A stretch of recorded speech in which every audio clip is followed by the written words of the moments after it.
Cousins રસોઈમાં આપનું હાર્દિક સ્વાગત છે। આજે હું તમને સિંગના લાડવા બનાવતા શીખવાડીશ। સિંગના લાડવા તો આપણે નાનપણથી ખાધા જ હોય, પણ આજે હું તમને હેલ્ધી સિંગના લાડવા બનાવતા બતાવીશ।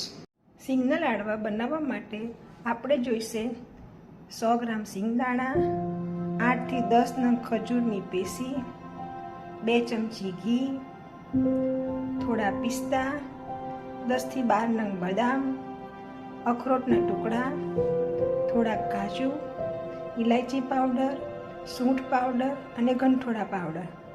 તો ચાલો આપણે સિંગના લાડવા બનાવવાની શરૂઆત કરીએ। કેટલા સિંગદાણા હતા એને આપણે મિક્સરમાં ભૂકો કરી દીધો। એને આપણે એક બાઉલમાં લઈએ। જે બધા ડ્રાયફ્રૂટ્સ લીધા હતા એનો પણ મેં પાવડર કરી દીધો છે। એને આપણે સરખી રીતે ગ્રાઇન્ડ કરી દેવાનું।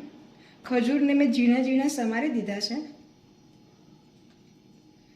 સૂંઠ પાવડર,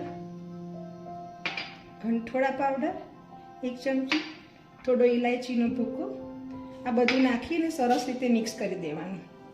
સિંગદાણામાં થોડુંક ઓઇલનું પ્રમાણ હોય છે, એટલે જરૂર પ્રમાણે આપણે એમાં ઘી ઉમેરીશું। આમાં આપણે ખાંડનો ઉપયોગ બિલકુલ કરતા નથી, એના બદલે આપણે ખજૂર લીધેલું છે। તો આવી રીતે બધું સરસ મિક્સ કરી ધીમે ધીમે અંદર ઘી નાખતા જઈશું। લાડવો વરાય ત્યાં સુધી આપણે ઘી નાખીશું। લગભગ 1 થી 2 ચમચી જેટલું ઘી એમાં જાય છે। તમે જોઈ શકો છો કે બધું સરસ રીતે મિક્સ થઈ ગયું છે। હવે આપણે એના લાડવા વાળી દઈશું। આ લાડવા ઉપવાસમાં ખાવા માટે સૌથી ઉત્તમ છે। આ એક લાડવો ખાઈએ તો બીજું કશું ખાવાની જરૂર પડતી નથી। જો તમને મારી આ રેસીપી ગમી હોય તો લાઈક અને સબસ્ક્રાઈબ કરવાનું ભૂલશો નહીં। તમે જુઓ છો કે કેટલું સરસ દેખાઈ રહ્યા છે। તમે જોઈ શકો છો કે 100 ગ્રામ સિંગદાણામાંથી લગભગ 15 થી 18 નંગ જેટલા સિંગના લાડવા બને છે।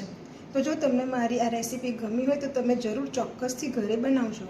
આવા હેલ્ધી અને પૌષ્ટિક લાડવા બનાવવા માટે તમે કઝિન્સ રસોઈને ફોલો કરજો। જય શ્રી કૃષ્ણ।